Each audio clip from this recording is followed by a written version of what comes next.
बिहार की धरती जहां गंगा की लहरें इतिहास की गाथाएं गुनगुनाती हैं, हमेशा से ही राजनीतिक उथल पुथल का गढ़ रही है। यहाँ की सियासत एक नाटक की तरह है, कभी हंसी ठिठोली, कभी तीखे संवाद और अंत में एक ऐसा ट्विस्ट जो सबको चौंका दे।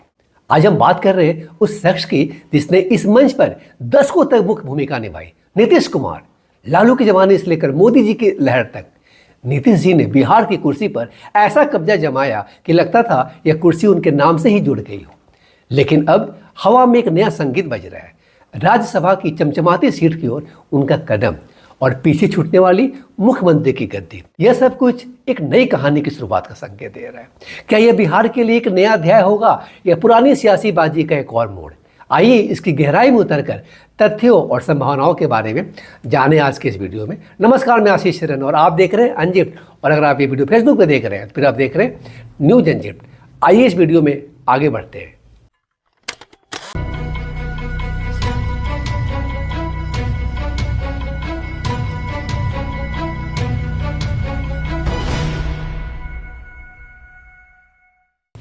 बिहार की राजनीति कभी भी सीधी रेखा में चलने वाली कहानी नहीं रही, बल्कि यह मोड़ों, गठबंधनों, टूट और जोड़ की बहुस्तरीय पटकथा रही है। नीतीश कुमार जी ने 2 दशकों से अधिक समय तक इस पटकथा के केंद्रीय पात्र के रूप में शासन, नैरेटिव और गठबंधन तीनों को अपने इशारों पर घुमाया है। अब जब खबरें ये संकेत दे रही हैं कि विधानसभा की ओर रुख कर सकते हैं, यह सिर्फ एक राजनीतिक पद परिवर्तन नहीं, बल्कि बिहार की सत्ता संरचना में संभावित जनरेशन शिफ्ट का संकेत भी है।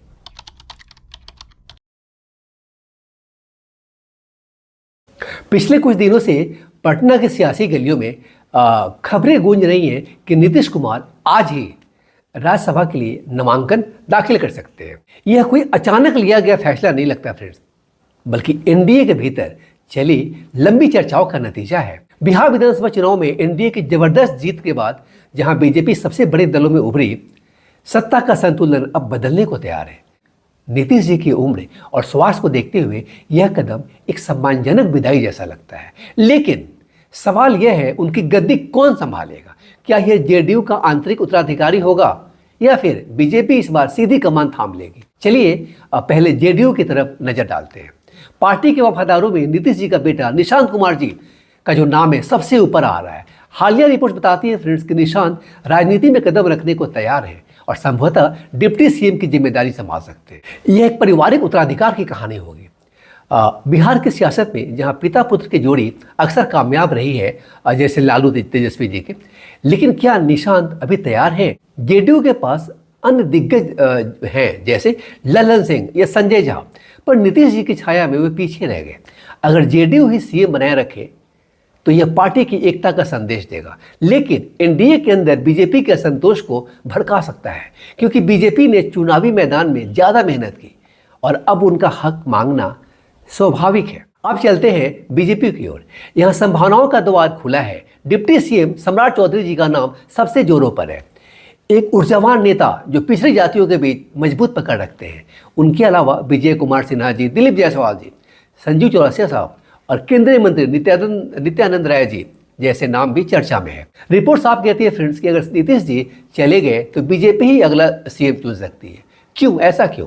क्योंकि एनडीए का गठबंधन अब बीजेपी केंद्रित हो चुका है। बिहार में बीजेपी की 89 सीटें जेडीयू की 85 से थोड़ा ज्यादा है और केंद्र की मोदी सरकार के साथ तालमेल को देखते हुए यह कदम राष्ट्रीय स्तर पर भी बीजेपी को मजबूत करेगा। लेकिन चुनौती यह है कि क्या बीजेपी बिहार की जटिल जातिगत समीकरणों को संभाल पाएगी?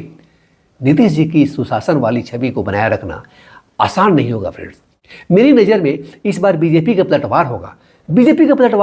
जेडीयू को डिप्टी सीएम या अन्य महत्वपूर्ण पद देकर संतुलन बनाया जा सकता है, लेकिन सीएम की कुर्सी बीजेपी के पास जाने की पूरी संभावना है। यह फैसला बिहार की सियासत को एक नई दिशा देगा।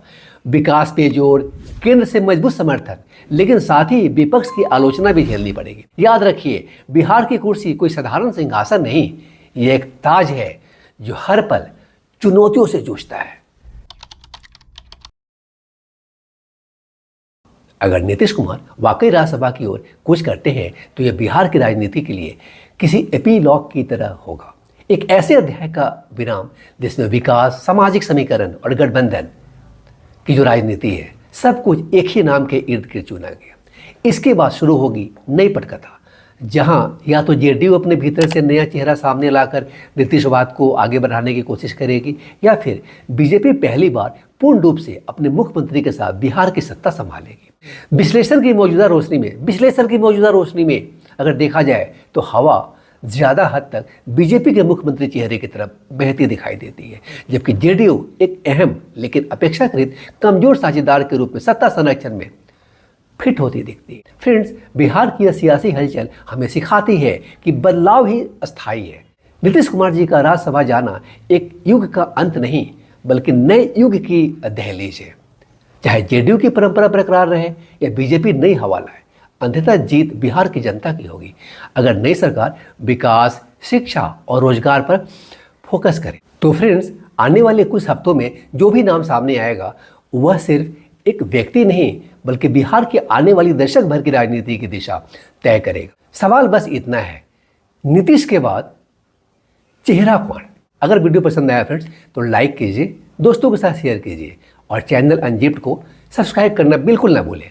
बेल आइकन दबा दीजिए ताकि हर नई वीडियो आपको सबसे पहले मिले। मैं आशीष सिरन और आप देख रहे हैं अनजिप्ड, और अगर आप ये वीडियो फेसबुक पे देख रहे हैं तो फिर आप देख रहे हैं न्यूज अनजिप्ड। मिलते हैं फिर अगली वीडियो में किसी और स्टोरी को अनजिप करते हुए। Till then stay connected and informed with our channel unzipped. Thank you.